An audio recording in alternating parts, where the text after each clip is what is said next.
Hey guys, Andrew here and welcome back to Scenario Mode, Episode 2, Part 2 of going through the very easy challenges. So I'm going to look at challenges 3 and 4. Fend off the attack, take advantage of Hamilton's engine problems and finish on the podium.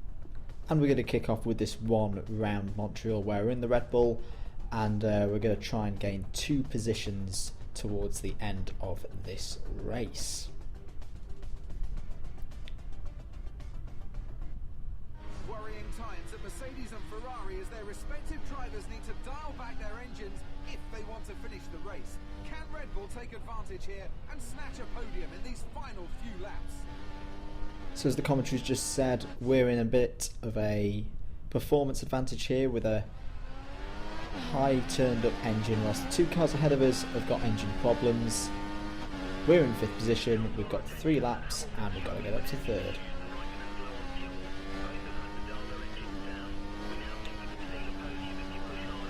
So you can see Lewis straight away, he has an engine failure, and so you get into 4th pretty easily straight away. And that pretty much just leaves Raikkonen. So you've got to catch Raikkonen, close him down, overtake him and take the 3rd place. And as you'd expect, with very easy, and this is only challenge 3 laps to do that. Yeah, it's fairly straightforward. You are a fair way back from him though, it's not like the Vettel, closing down Vettel challenge, which started very easy, where you pretty much got past him in half a lap. So you also find out on this one a bit more about the Red Bull, how the Red Bull drives. Thought I'd talk about that a little bit in this video, and I am kind of echoing other people here, but to confirm it, and you can really feel it on the wheel. The Red Bull's grip mid-corner is really good, probably the best one the game I've found so far, but of course this car really lacks in straight line speed,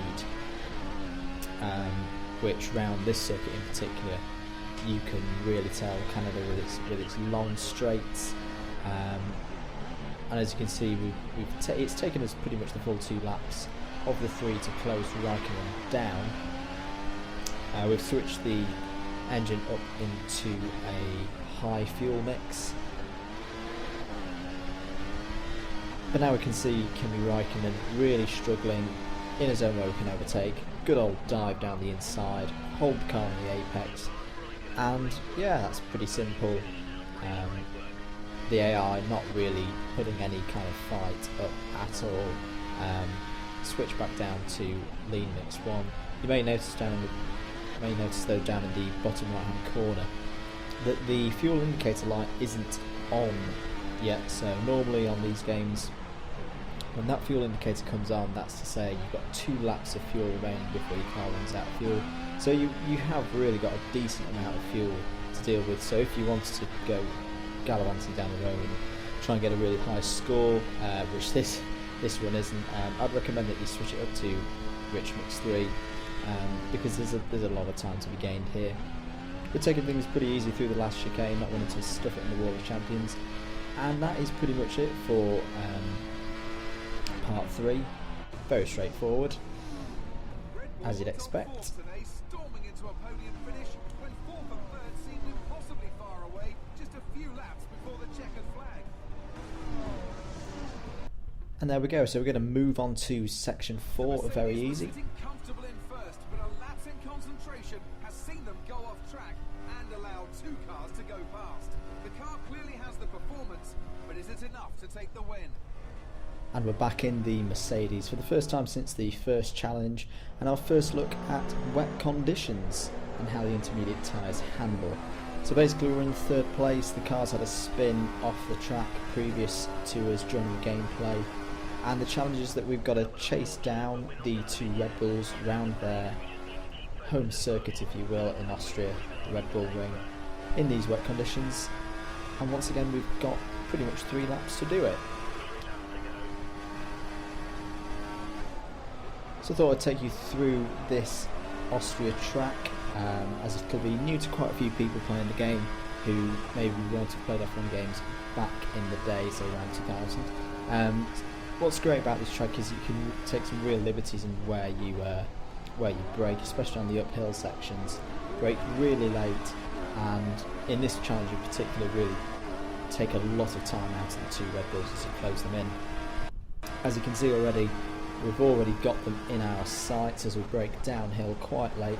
I like to take quite a wide line through there, especially in these wet conditions. Don't take too much curb, and yeah, that deals with that corner quite fine.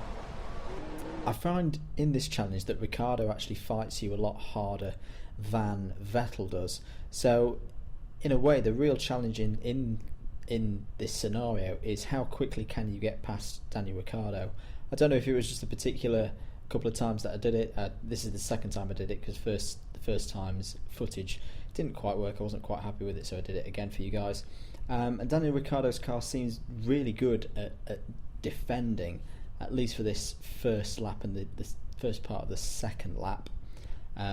What you can tell though with the Mercedes is that the traction that you get out of these corners up the hill, especially with that Red Bull suffering from a power deficit, you just cream straight past them.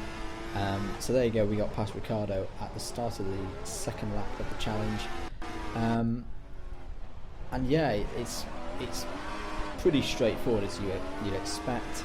You can even have a little off, as I cut it out of the video just to shorten it down a little bit. But I actually had a little off. Lost me a couple of seconds, but I was able to close right back up into Sebastian Vettel again. So with one lap to go, we're in a slipstream. We're going to have a little look up into turn 2, take the inside line, pretty much break even with him, just hold the line, get the apex, little bit of a run wide there, not too much, and then just use that lovely Mercedes power to pull away from him. So as we come into the final corner of scenario 4, once again, yeah, that's pretty straightforward as you'd expect in this very easy section of the game. 4 challenges down, 4 bronze medals, but good experience nonetheless to learn how the game's playing this year, especially if you're new for the first time. Intermediate tyres, pretty good by my standards.